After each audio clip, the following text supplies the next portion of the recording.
Hello friends, Radhe Radhe. अब मैं आपके सामने आशा भगवती व्रत कथा लेकर आ रही हूँ। यह व्रत आश्विन मास की कृष्ण पक्ष की अष्टमी से प्रारंभ होकर 8 दिन तक चलता रहता है। इस व्रत को कुंवारी कन्याएं ही करती हैं। कथा इस प्रकार है। हिमाचल में एक राजा था। उसकी 2 पुत्रियां थीं। एक का नाम गौरा था, दूसरी का पार्वती था। एक दिन राजा ने अपनी दोनों पुत्रियों को बुलाकर पूछा, तुम किसके भाग्य का खाती पहनती हो? पार्वती जी बोली, पिताजी, मैं अपने भाग्य का खाती पहनती हूँ। परंतु गौरा बोली कि पिताजी, मैं आपके भाग्य का खाती पहनती हूँ। यह सुनकर राजा ने गौरा का विवाह एक राज परिवार के युवक से कर दिया तथा पार्वती का विवाह रास्ते में भिखारी रूप धारण किए हुए शिवजी के साथ कर दिया। जब गौरा की बारात आई तो बारात की बहुत खातिरदारी की, परंतु जब पार्वती की बारात आई तो कुछ भी नहीं किया।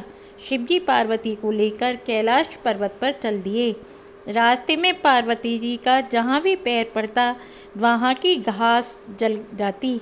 शिवजी ने ज्योतिषियों से पूछा कि क्या दोष है। जहाँ जहाँ पार्वती जी पैर रखती हैं वहाँ की घास भस्म हो जाती है।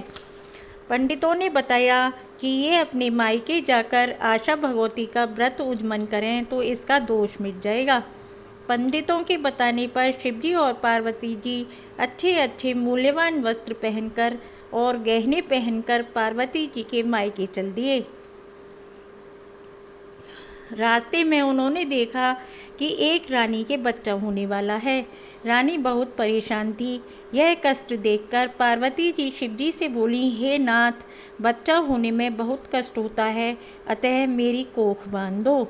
शिवजी ने समझाया कि कोख मत बनवाओ, अन्यथा पीछे पछताओगी।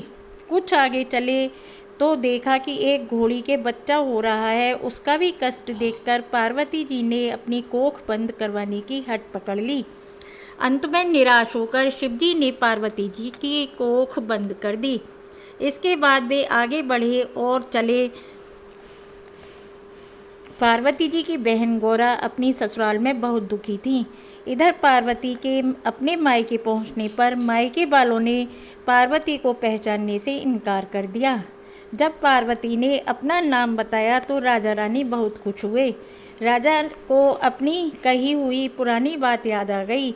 राजा ने पार्वती से पुनः पूछा कि तुम किसके भाग्य का खाती हो?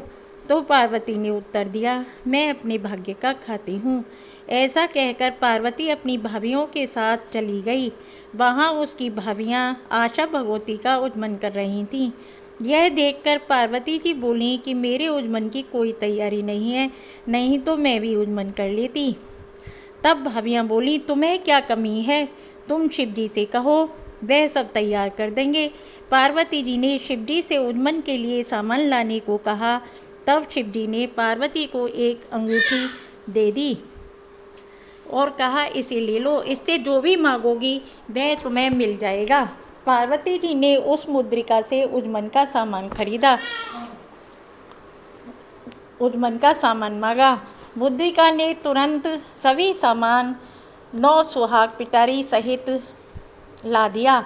यह सब देखकर पार्वती जी की भाभियों ने कहा, हम तो 8 महीने से उज्जमन की तैयारी कर रही थी, तब जाकर सामान तैयार कर सकी हैं और तुमने थोड़ी ही देर में सारी तैयारी कर ली। सबने मिलकर व्रत किया और धूमधाम से उज्जमन किया। शिवजी ने पार्वती से घर चलने को कहा। तब ससुर ने पार्वती को तब ससुर ने शंकर जी को भोजन करने के लिए बुलाया। राजा ने उन्हें सुंदर सुंदर भोजन तथा अनेक प्रकार की मिठाई खाने को दी। यह देखकर वह कहने लगे कि पार्वती को भिखारी के साथ ब्याह दिया था, परंतु वह तो अपने भाग्य से ही राज कर रही है।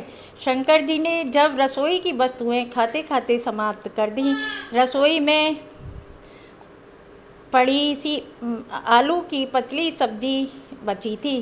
पार्वती जी ने उसी सब्जी को पीकर खाकर पानी पीकर पति के साथ घर को चल दी। रास्ते में दोनों प्राणी सुस्ताने के लिए एक पेड़ के नीचे बैठ गए।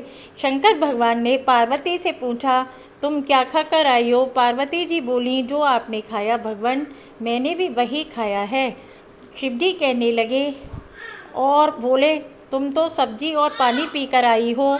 पार्वती जी बोली, हे नाथ, आप तो अंतर्यामी हैं, आपने मेरी सारी पोल खोल दी, अब आगे कोई बात मत खोलना। मैंने हमेशा ससुराल की इज्जत मायके में रखी है और मायके की इज्जत ससुराल में रखी है।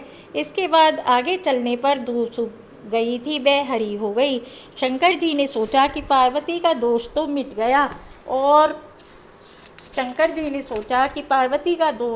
गया और आगे बढ़ने पर पार्वती जी ने देखा कि वही रानी कुआं पूजने जा रही थी। पार्वती जी ने पूछा, महाराज यह क्या हो रहा है? शिव जी बोले, यह वही रानी है जो प्रसव पीड़ा झेल रही थी, अब इसके लड़का हुआ है, इसलिए कुआं पूजने जा रही है। पार्वती जी बोली, महाराज मेरी भी कोख खोल दें। शिव जी बोले, अब कैसे खोलूं? मैंने तो पहले ही मना किया था, कोख मत बनवाओ, तुमने जिद पकड़ ली। इस पर पार्वती जी ने हट पकड़ ली और मेरी कोख खोलो, नहीं तो मैं अभी इसी वक्त अपने प्राण त्याग दूंगी। पार्वती जी का हट देखकर शिव जी ने पार्वती के मैल से गणेश जी को बनाया। पार्वती जी ने बहुत सारे नेकाचार किए और कुआं पूजा। पार्वती जी कहने लगी, मैं तो सुहाग बांटूंगी। सब जगह शोर मच गया कि पार्वती जी सुहाग बांट रही हैं, जिसको लेना हो ले लो। नीची जातियों की स्त्रियां तो दौड़ दौड़ कर सुहाग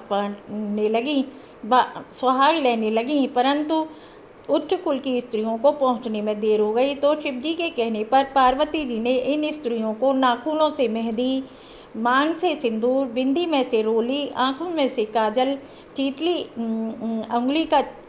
अंगुली का छींटा दे दिया और उन्हें सुहाग मिल गया।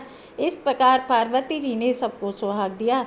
हे पार्वती माता, कहानी कहने सुनने वाले सबको अमर सुहाग देना। हरिओम।